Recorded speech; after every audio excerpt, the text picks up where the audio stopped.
Hello folks, this is Sullla once again. Welcome to another patch review. This is patch 4.11 for League of Legends. It isn't really a overarching patch. I don't think there's anything too huge in this particular patch, so I'm trying to think of any particular name to go by this one. Perhaps the Maokai Rework Patch. I guess that's probably the biggest thing. This patch has come out quite quickly. I believe it's only been a little over a week since the last one, but there are some fairly sizable changes in here. So without further ado, we'll go ahead and get started and look at some of the changes that have gone through. First and foremost, general gameplay changes. Riot has increased the First Blood reward. That's the bounty reward right here. Early kills now reward 75% of normal value instead of 60%, and scales up to 100% at 4 minutes. So basically what that means is if you get a kill in a level 1 fight, if you get First Blood in a level 1 fight, instead of 280 gold, it will give 325 gold. This is in response to a lot of the complaints that First Blood was worth almost nothing. You couldn't buy boots or anything else with it. So the reason why they've done this is to reward First Blood at the very beginning of the game, and this is an attempt, I believe, in the competitive scene to try and get a little bit more in the way of level 1 action. You had way too many games in the competitive scene where both teams just kind of stood around not attempting invades, not trying to do anything, because they felt like even if they did get a kill at level 1, they wouldn't really get much of anything out of it, and therefore it wasn't worth taking the risk if you didn't get much of a reward. So 325 is not a random amount of gold. There's a reason why this number is here. 325 is enough to buy boots. It's also enough to buy a cloth armor for the person who picked up First Blood, and of course cloth armor is built into all different kinds of different things you get. Also, another little minor change here, the kill streak bounty, personal bounty increases by 16% per kill instead of 20%, and players will cap in value at 500 gold after 5 kills, not after 4 kills. So if you want to get that big gold bounty for someone on a kill streak, they now have to be on a 5 kill streak as opposed to a 4 kill streak. So that's relatively minor, but I suppose you will see that. Basically, it makes it so that you have to get more kills to give the full gold value, the full 500 gold.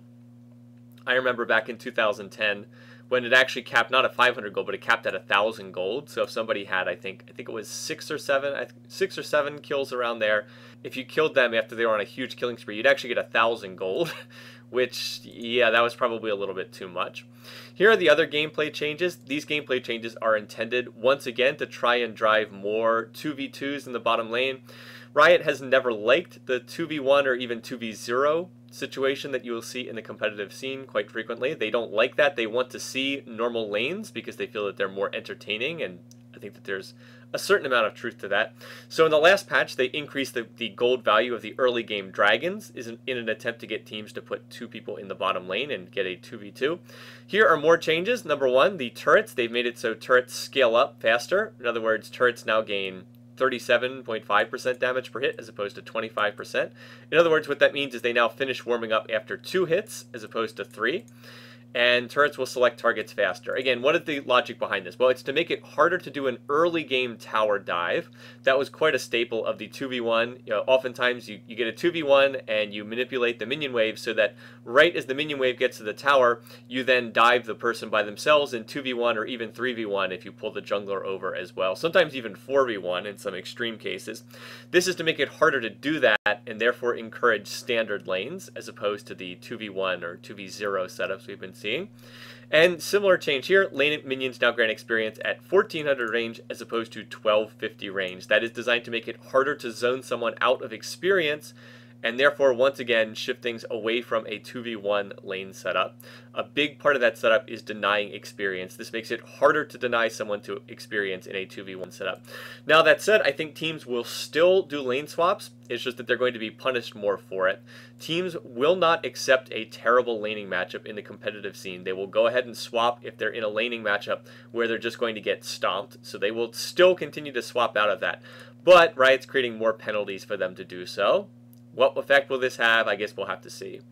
I do think that the logic makes sense, though. They want to make the dragons more valuable. They want to make it harder to zone people, harder to dive people right at the beginning of the game. Because, let's face it, it's not that exciting to watch the top laner and the jungler walking around together in the jungle for the first 6 minutes of the game. That's really not that interesting to watch, as the AD on the other team, the AD carry, just stands there farming minions with no one in lane opposite them. It's not really that interesting, so understandable why they want to make these changes. All right, let's look at the individual champion changes next, shall we? First up, we have another Braum nerf. This is, I believe, the second or third round of nerfs that Braum has received too far. Braum was very obviously overtuned when he came out. His numbers were much too high, his kit was much too good, so he is continuing to get nerfed, and I expect he will get more afterwards. They have nerfed his passive this time. They've nerfed some of his other skills already. This time it's his passive. They've just straight cut the damage. It used to be 70 plus 10 per level. Now it's 50 plus 12 per level. So I guess eventually you get some of that damage back, but let's see, how many levels does it take to do that?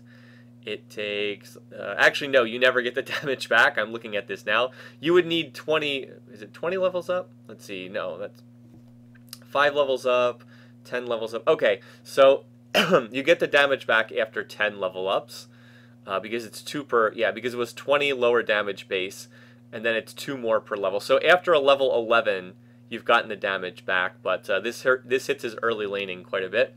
They also decreased the debuff time to proc the stun from 5 seconds down to 4 seconds. So after Braum gets his passive on someone, you only have 4 seconds to get to get more hits on him before that debuff will disappear.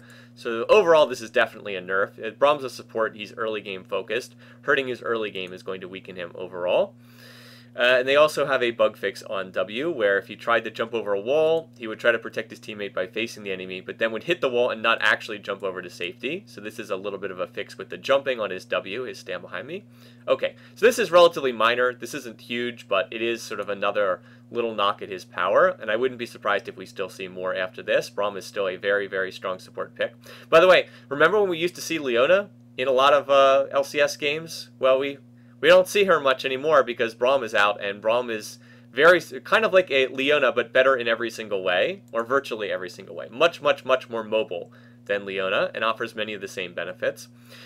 Heimerdinger, new clarity. This is just increasing the explanation, the clarity on his tooltips. Added a new turret focuses target particle for Heimerdinger when he marks an opponent for turret death.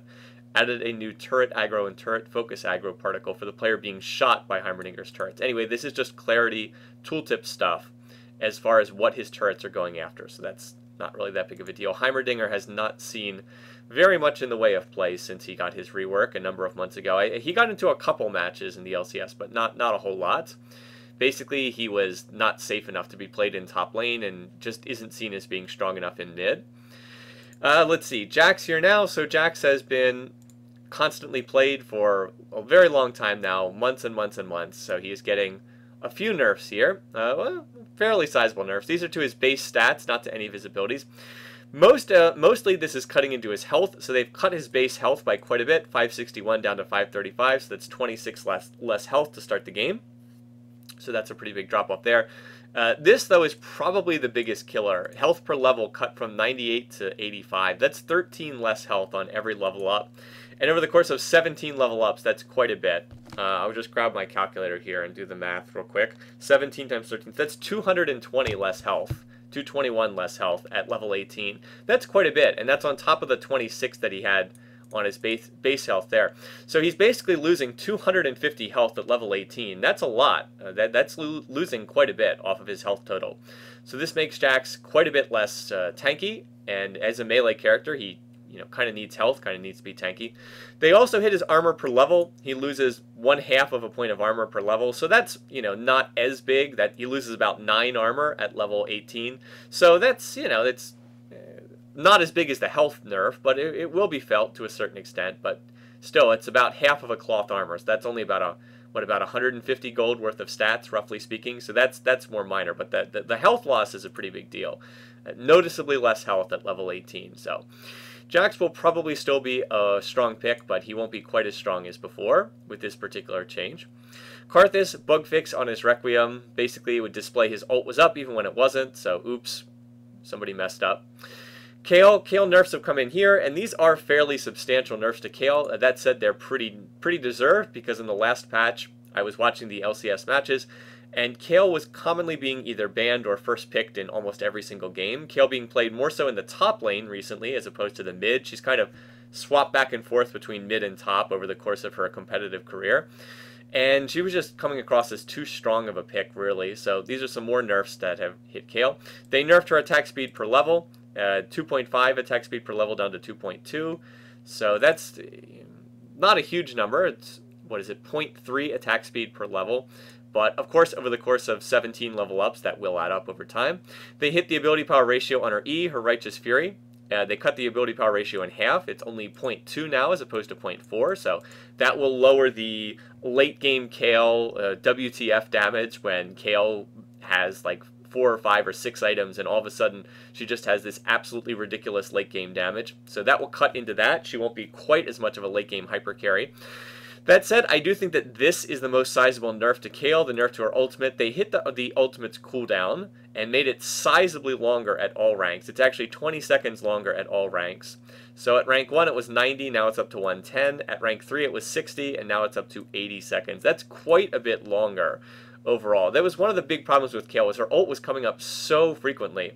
With a blue buff and with the cooldown reduction on Nashor's Tooth, I think that item still has cooldown reduction, she would have her ult up about every 40 or so seconds, roughly, right around 35 to 40 seconds, and that's very, very low for an ult that's as important as intervention. So Kayle was just able to nullify many enemy champions completely. A lot of burst casters could be completely negated due to Kayle's ultimate. So her ultimate is still an amazing tool, but it's not up quite as often. I believe that at one point, before some of her previous nerfs, I think it was on like a 40-second cooldown or something absurd like that. But it's now 80 seconds before cooldown reduction. So that's quite a bit higher than it was before. I still think that Kayle, similar to what I just said about Jax, I still think that Kayle's going to be picked, but she maybe won't be as much of a must-ban status as she was before in the latest round of play. Lucian not getting any nerfs, kind of weird. I'm not sure why he still hasn't gotten nerfed yet. I think that Riot doesn't really know what to do with Lucian.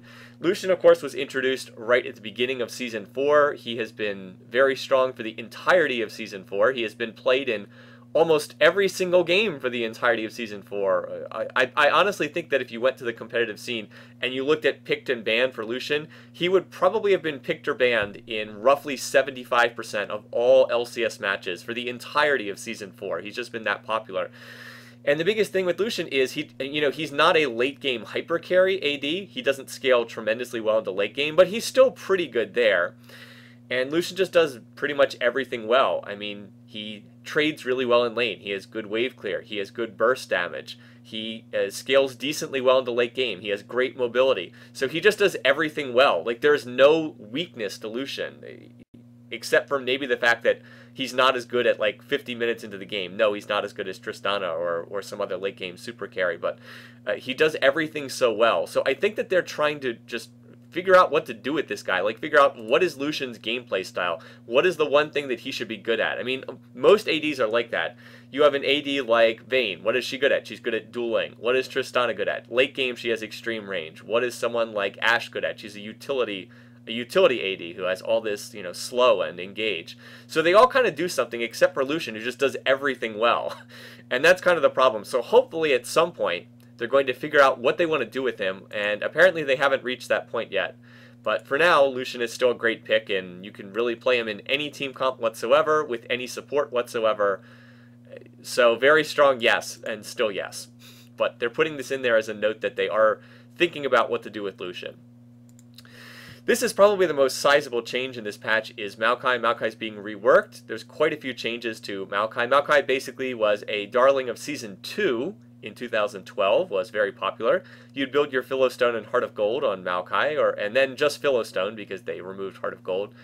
But he has not really seen much play in recent months, and even in the last 2 years. So this is an attempt to try and buff him, and some of the itemization that's changing in this patch to junglers, the new jungle item, it will probably help him as well.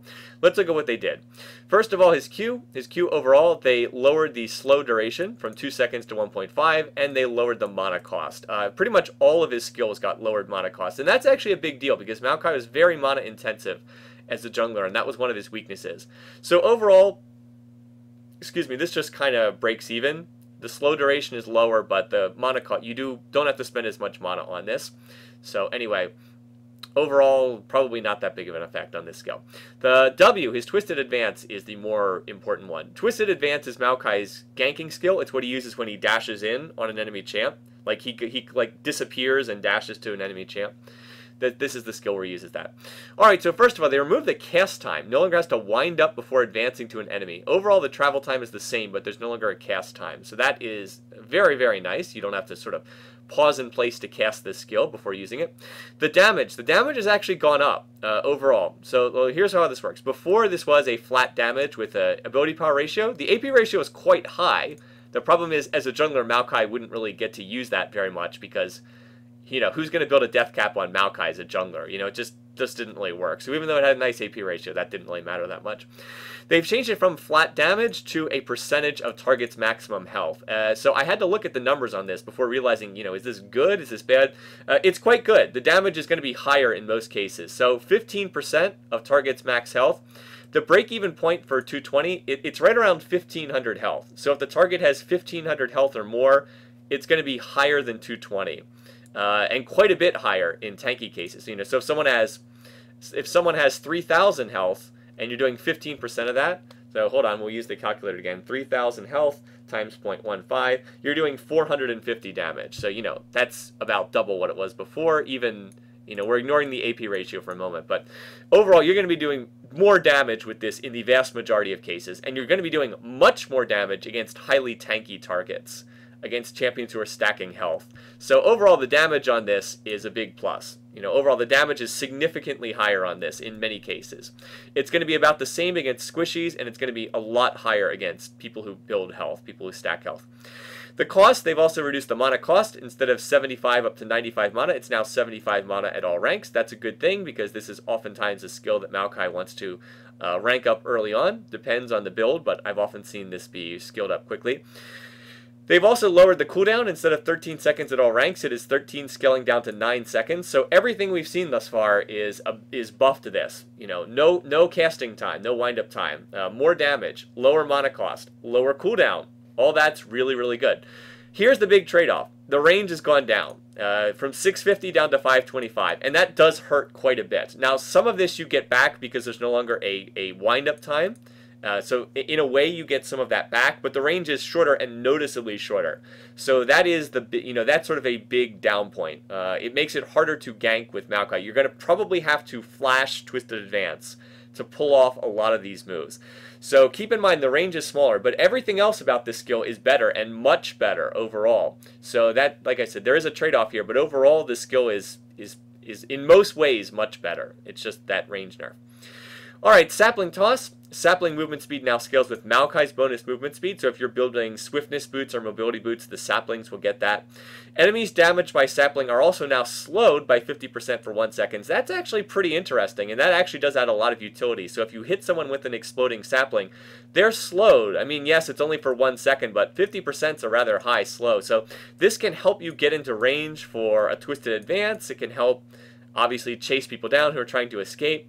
You know, Maokai runs in for a gank and somebody flashes away. As they flash away, you toss a sapling and then you get the slow. So this actually adds some nice stuff. They did lower the sapling base movement speed. That's in response to getting this extra utility here. So these two, in a way, kind of wash out in a lot of the sense. What else? The actual magic damage on the sapling was decreased. The landing magic damage has been cut by quite a bit.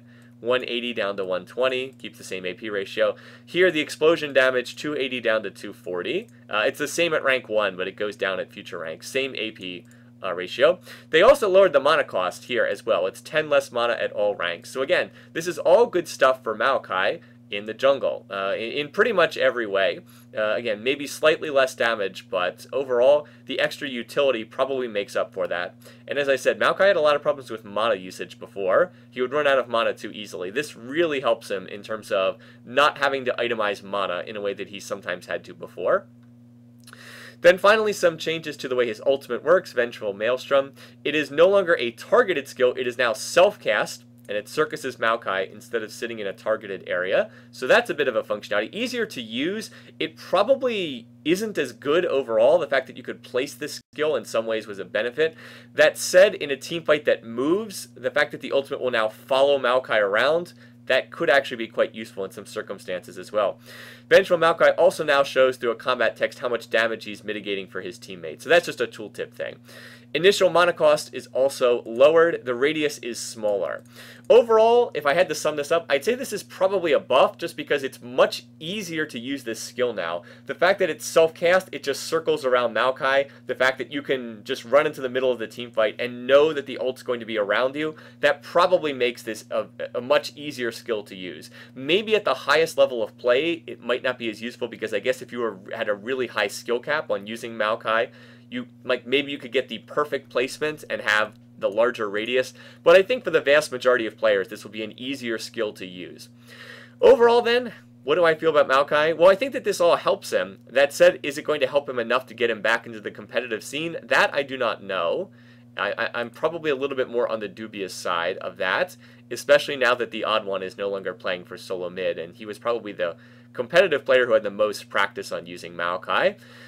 But you never know. We might, this patch has just come out. We'll have to see what's going on in solo queue. For certain AoE team comps, I could see this working well, particularly if another team is running a very heavy area of effect team comp. Having the Maokai ultimate might be a good way to counter that. So we'll have to see, but it certainly will help, and I would love to see Maokai used a little bit more than he has in the past. He's one of the more unique champions in League of Legends. There aren't really any other champions quite like him, between the way his Twisted Advance works and his Sapling Toss. Those are very unique skills. I mean, yes, Twisted Advance is a gap closer, but it's kind of an interesting gap closer in the way that it works, and the Sapling Toss is pretty unique as a skill. Alright, let's look at some of the other champions. Nautilus here. So Nautilus is another jungler who likely will benefit from the itemization change that we're going to talk about in a minute here with the new Quill Coat and the new Spirit of the Ancient Golem.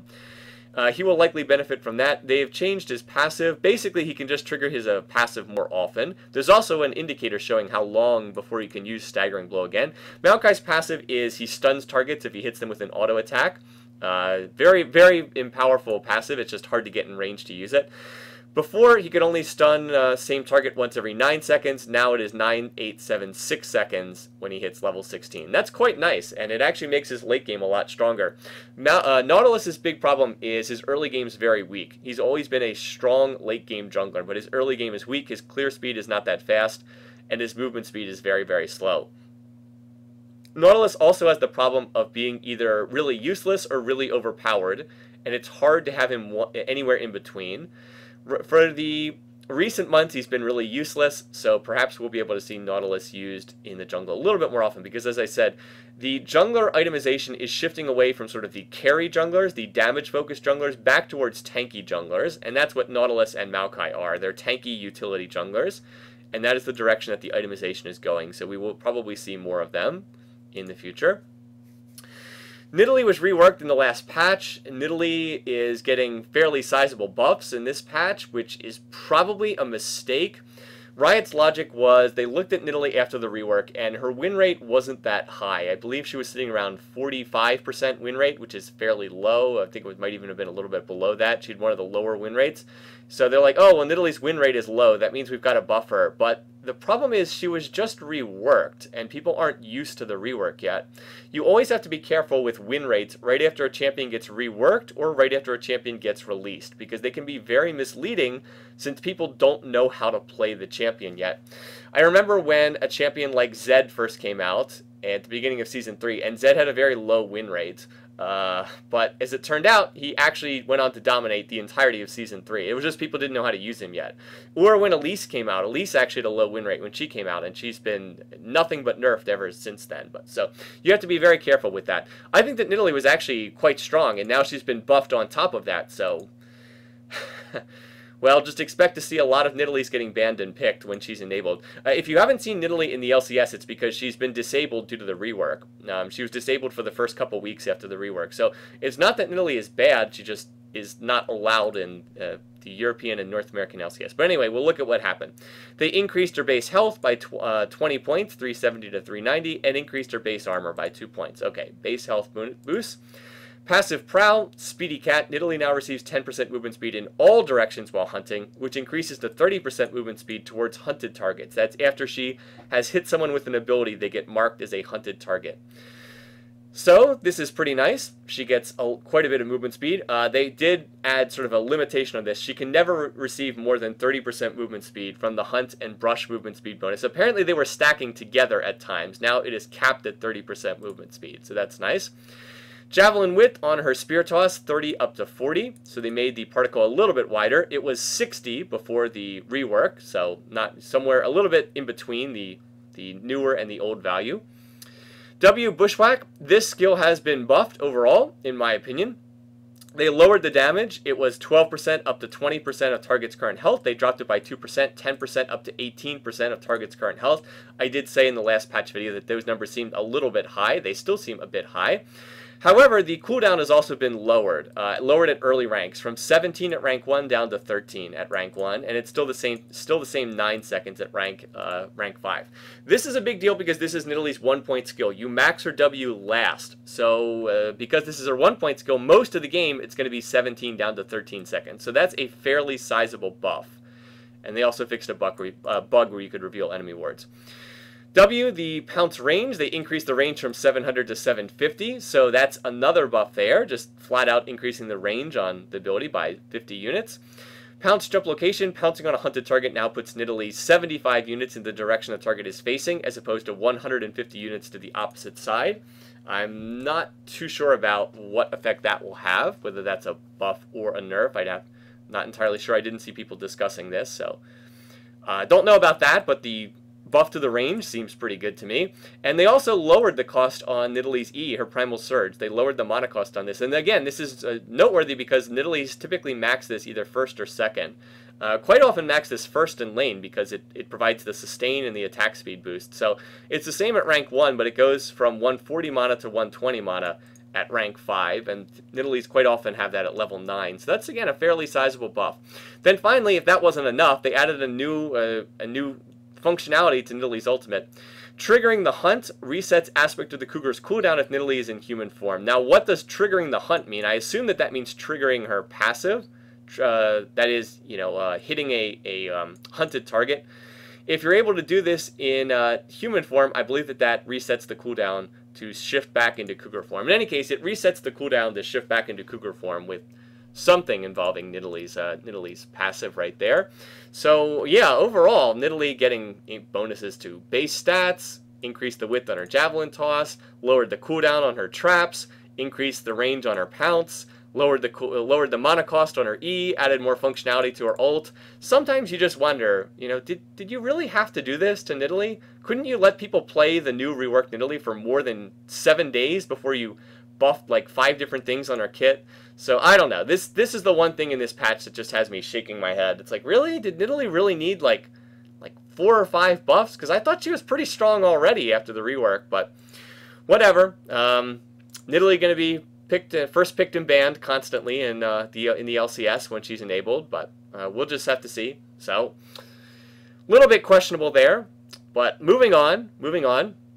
Bug fixes to Rengar, empowered Bola Strike now correctly slows on top of the root. Well, that's great. Rengar wasn't irritating enough in solo queue. Skarner apparently has been terrorizing solo queue since the rework. I actually didn't think that Skarner would be that strong, but my understanding is he's really crushing people's faces in solo queue. So they are toning down some of the damage on Skarner on his Crystal Slash. They lowered the physical and magic damage, not by a lot. Well, actually, this is a skill that that Skarner spams a lot. So it's only 2 points at rank 1, but Skarner's maxed this first, and it's 10 damage, both physical and magic damage at rank 5. So that actually is pretty sizable. And they lowered the movement speed per stack of crystal energy, 1% per stack of crystal energy. So this actually does hit his Q fairly hard. And they also fixed a bug where Skarner could occasionally throw up basic attacks while impaling a target. I don't know how that would happen, but looks like a good thing there. So Skarner being toned down, having his damage and his movement speed decreased by a little bit on his Q. Anyway, Vladimir. So Vlad has not been played very much in quite a while, so they're adding extra functionality to Vlad. They have made it so Vladimir can cast summoner spells and use items, such as Zanya's Hourglass, while in his Sanguine pool. So this should be pretty hilarious to watch. So we'll be able to flash or ghost or do whatever while he's in his troll pool. How much that will help Vlad, I'm not sure, but it certainly isn't going to hurt him. and it should make top lane Vlad a little bit more viable, where make his escapes a little bit easier. Alright, up here, Yasuo. Yasuo has, of course, been picked quite a bit. He's not crushing the competitive scene, but he is a popular pick and a strong pick. So they are lowering the bonus damage cap on his E, his Sweeping Blade, from 100% at 4 stacks down to 50% at 2 stacks. This is designed to hurt Yasuo's laning, where he could dash around and just deal, all that bonus damage on his Sweeping Blade. I think that this will not really stop people from playing Yasuo, but it will make his laning phase not quite as strong in the future. Zac here. Zac is getting buffs to his jungling overall. This is stuff that will help his jungling more so than his laning per se. So here's what they did. They increased the cooldown on his W. This is where he hits people next to him for magic damage. They increased the cooldown from 4 seconds to 5 seconds. So that sounds like a nerf, but it actually is not a nerf overall. It's a buff in most cases. Picking up a Chunklet on Zac will reduce the cooldown on Unstable Matter by 1 second. So you use his W, if you pick up the Chunklet that flies out, the cooldown goes back to being the same. However, you can also reduce the cooldown by picking up more than one Chunklet. So for example, Zac's jungling uses his Q, uses his W, you pick up both of the little blobs that fly out, and now the cooldown has gone from 4 seconds down to 3 seconds. 5, then it goes down to 4, then it goes down to 3. Because you picked up 2 Chunklets. So basically this is designed to help Zac clear faster in the jungle. And also whenever he hits a jungle monster with Unstable Matter, he can walk through them to pick up the Chunklets. So overall, if you're cycling through your abilities, if you're using QW repeatedly, the cooldown will be lower on his Unstable Matter. So overall, this really is a buff. You just have to make sure to pick up the Chunklets that fly out when he uses his abilities, because you're going to be using Q and W in the jungle for jungle clears. And you're probably going to be maxing W first. Probably maxing W first. Maybe, I guess you could max his E, but you probably wouldn't have enough damage to get much clear speed. I don't know, it depends. People do use the E sometimes for the ganking ability. And then finally, last one here, Ziggs. They are nerfing Ziggs a little bit. They lowered his movement speed from 330 down to 325. That's the slowest base movement speed in the game, by the way, so he's the same speed as Nautilus and other slowpokes. And then the Q, the Bouncing Bomb, this is the more sizable nerf. They have lowered the trigger detection radius. What that means is how close you have to be to a bomb to have the bomb explode, basically, from 180 down to 150. So that means basically you have to be more accurate with the bombs to hit something. So that actually is noticeable. That one is the one that's going to hurt. Ziggs has been getting nerfed off and on ever since the beginning of Season 4. When right at the beginning of Season 4, Ziggs was given these huge buffs for some reason that I really didn't understand, and he turned into the wave-clearing monster he's been for most of Season 4. That said, the nerfs to Unholy Grail also hurt Ziggs. Unholy Grail is his core item, so anytime that item gets nerfed, it also hurts Ziggs. We may see champions like Ziggs starting to fall out of the rotation in the competitive scene because their itemization has been hit, and they've been absorbing nerfs as well. They also finally increased the hitbox size on Shyvana, Thresh, and Vi. Apparently they had smaller than average hitboxes, so they fixed that. Nice, I guess. And they added updated splash art to Caitlyn and Urgot. Relatively minor. I actually have not seen the new Caitlyn splash art. I did see the new Urgot splash art. It doesn't really matter because no one likes Urgot and no one plays him, so that one will not be seen very often. But Kate, you see a lot of Caitlyn players, so that one's probably more significant. I have not seen what it looks like yet, though. Okay, so as far as itemization, the big changes are in the jungle, and the big changes is shifting away from the damage-focused champions and towards more tank-based jungle champions. Riot just seems to do this periodically. They'll just cycle through what junglers they have. I think they just honestly get bored of what junglers people are playing. So you'll see people cycling away from Lee Sin, Kha'Zix, Pantheon, etc. These are champions who have been very popular. A lot of people have been building Spirit of the Elder Lizard. That's been quite popular in recent months. Basically, so this is adding a new item designed to help tanky champions. Of course, the item, as usual, is overpowered, so it's going to have people stop playing anything but tanky junglers. But I'm getting ahead of myself. Let's look at what they actually did here. Hunter's Machete, 325 gold instead of 300. This doesn't really change much of anything. They've adjusted the cost of the Spirit Stone and the Madrids and Wriggles to make up for the fact that the Machete's 25 gold more expensive. No longer has unique passive Maim or Butcher, but you actually are getting what those things did back anyway. Plus 5 damage reduction versus monsters, plus 10 attack damage versus monsters. It's pretty much the same thing as before. Hunter's Machete hasn't really been changed. Quill Coat is the major change. They've added this item. This is a new item that was not in the game before. Hunter's Machete plus Cloth Armor. Total cost 700 gold. I believe that's the same as a Spirit Stone. It's very close if it's not. Spirit Stone's right around 700, 750, something like that. So adds 20 armor. Passive Sapping Barbs. Attacking monsters lose 5% of their maximum health over 3 seconds, up to 150. Wearer gains 40 health regen per 5 and 30 mana regen per 5 when in combat with monsters. So what does this give you? It gives you armor, and it gives you a health bleed effect on monsters that hit you, and you also get health and mana regen when in combat with monsters. You also get a free stealth ward, and that's actually pretty nice. That means that you can swap out your trinket ward in exchange for a sweeping lens immediately. And remember, this is a real ward. This is not a one of those yellow trinket wards. It's a real ward, 180 seconds, 180 second cooldown. So this is quite nice. That active ability is very useful. So as soon as you get this, sell your ward trinket and pick up a sweeping lens immediately, because you've got a free ward. It's basically like having a free ward trinket anyway. Then the Quill Coat builds into Spirit of the Ancient Golem. The recipe is Quill Coat plus Kindle Gem plus 450. Total cost 2,000 gold, which is quite cheap. Expect this to get bumped up in price in future patches, because this is too cheap for the stats that it gives. That's not expensive at all. Health 200. It's reduced from the old Spirit of the Ancient Golem, so 200 health. 10% CDR, that's unchanged. That comes from the Kindle Gem. Armor increased. You now get 20 armor on this as opposed to 0 armor. New passive, bonus health. Plus 25% bonus health. Oh my goodness. This is very good. This is way too good for an item that only costs 2,000 gold. Now keep in mind, that's not 25% health. That's bonus health. So that's health you build in addition. But, a Randuin's, a Warmogs, a Sunfire Cape, any of these items will be boosted by this particular item right here. So it's not that hard to get 500 bonus health, and then you're stacking up. You get another 100. You get like another 150 health for free on top of that. Health is very powerful in League of Legends. So this item, oh boy, this right here is enough to shift the metagame in favor of tanky junglers, because this is very, very strong, very, very, very strong indeed.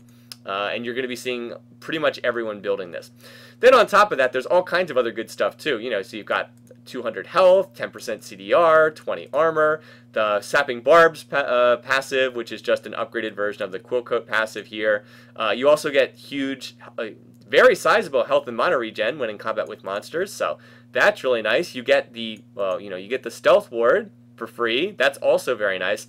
The one other thing you're giving up is there's no longer tenacity on this item, so you will have to build Mercury Treads if you want the tenacity. But overall, for 2,000 gold, this item is really good. This item should definitely cost more gold. I expect to see the cost bumped up in future patches on this item, because this item is too cheap, and you're going to be seeing all the tanky junglers come back and build this item, because it's just too good of an item.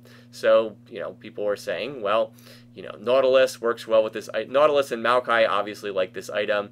Other tanky junglers, you could see possibly someone like a Mumu with this. People mentioned a jungler like even Sejuani, because Sejuani scales off of max health. Volibear works really well with this item as well.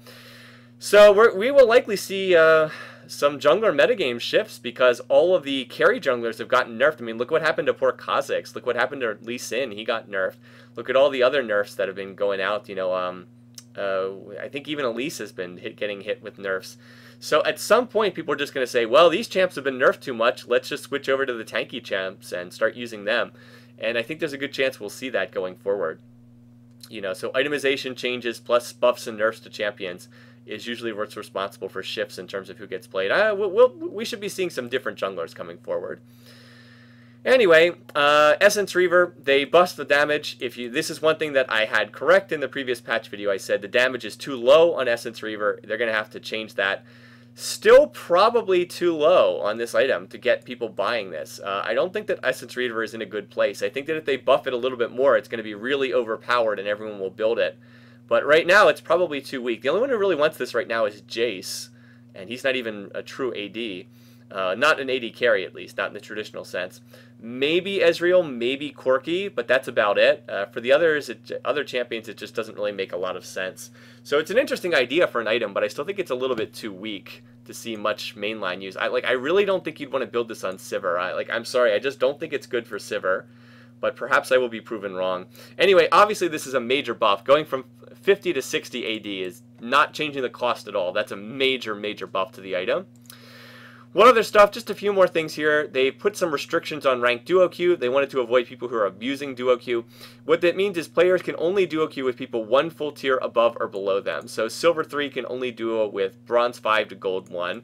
In other words, if you're in Bronze, you can't pay a Platinum or Diamond player to come in and just God mode you up the ladder ranks.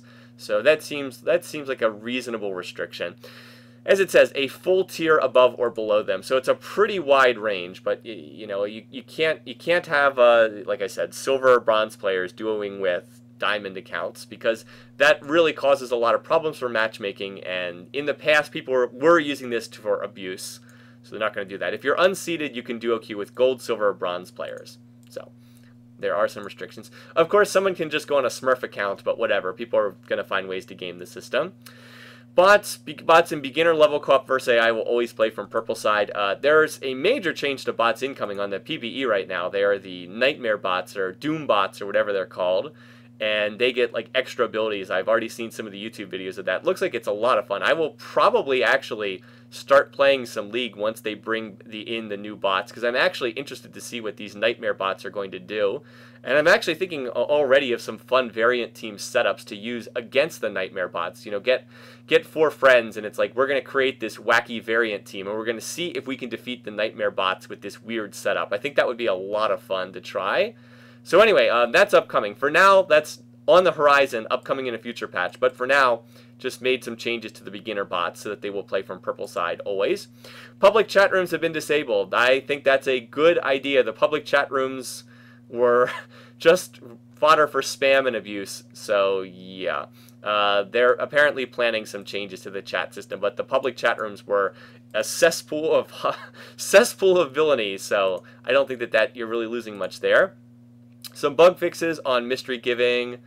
Ignore tools have been relabeled as block to clarify their functionality, and upcoming skins Hazmat Heimerdinger and Soul Stealer Vladimir. So anyway, those are the changes in this patch. Quite a few changes for considering the last patch has not been out even 2 weeks before this one came out. Again, I think Riot moved way too fast on Nidalee. My personal feeling is when a champion comes out or is reworked, you should not make any changes for about a month. At the bare minimum, give people time to change them. Even if a champion is just destroying solo queue, still allow that time. You know, don't make changes right away. I think they moved too fast on this one, and I think Nidalee's been overbuffed.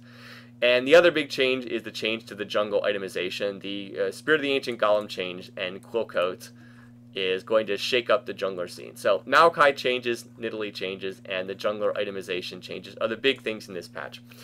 Anyway, though, once again, thanks for watching. Thanks for listening. Hope you enjoyed this. Feel free to let me know your thoughts and suggestions in the comments under the video. And I guess that's all for right now. So until next time, have a good week. See you guys later. Take care.